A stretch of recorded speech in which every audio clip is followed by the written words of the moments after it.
Elektrik de bak şu an işimiz var. İş olduğu zaman da elektrik yok. Kış günü çok mağdur oluyoruz.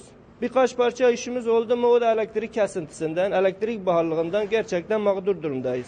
Yani yetkililerin bu duruma bir çözüm bulması lazım. Doğru düz elektrik de yok. Dün gece 2 saat elektrik yoktu bizde. Elektriği bekliyorduk. Yani bu elektrik sorunundan faturanın da gelmesinin yani arada büyük bir fark var. Yani günde hiç yoksa en düşük 4-5 saat elektrik kesintisi var. Biz buna bir çözüm bulsunlar.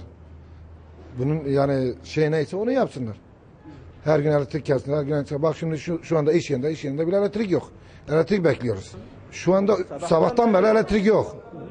Peki TEDAŞ'ı aradınız mı? TEDAŞ cevap vermiyor ki. TEDAŞ telefonlarımıza çıkmıyor. Cevap vermiyor. Biz şu anda mağduruz. Bakın elektrik yok. Biz iş yapamıyoruz. Oturuyoruz sabahtır böyle. Elektrik yok işte görüyor. Adamlar hep yatıyor burada. Çok şikayetçiyiz biz tekten. Böyle bu olursa bu çok günah. Bu adamlar bizim bu esnafa göre yani yazık. 50 sefer TEDAŞ'ı arıyoruz. Herif telefonu kaldırmıyor. Yani bir hesaba almıyor bizi. Yani yetkililer bizim bu elektriğimizi kesmesinler. Burada yatıyoruz yazık. Bu kadar adamlar yatıyor burada. Hep cebimizden gidiyor yani. Yazık.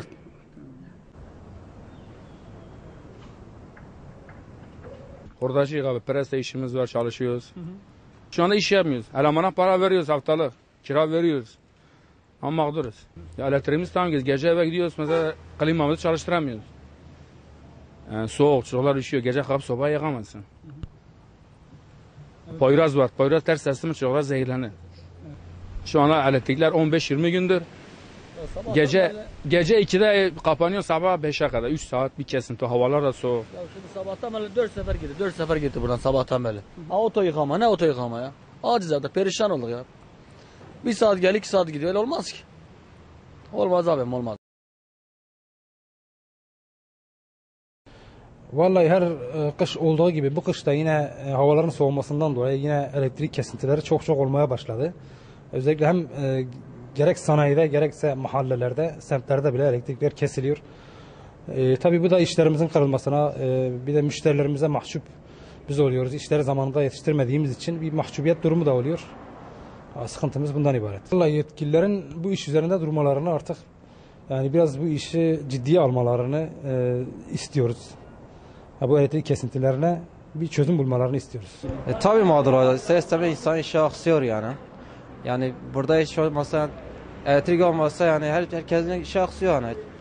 Burada hayat duruyor yani. Elektrik sıkıntısı bir an giderilmesi lazım. Yağmur olsa, kış olsa ama hava güneşliyken hafif bir rüzgar vardı, elektrik kesintisi bizim işimizi kırmış.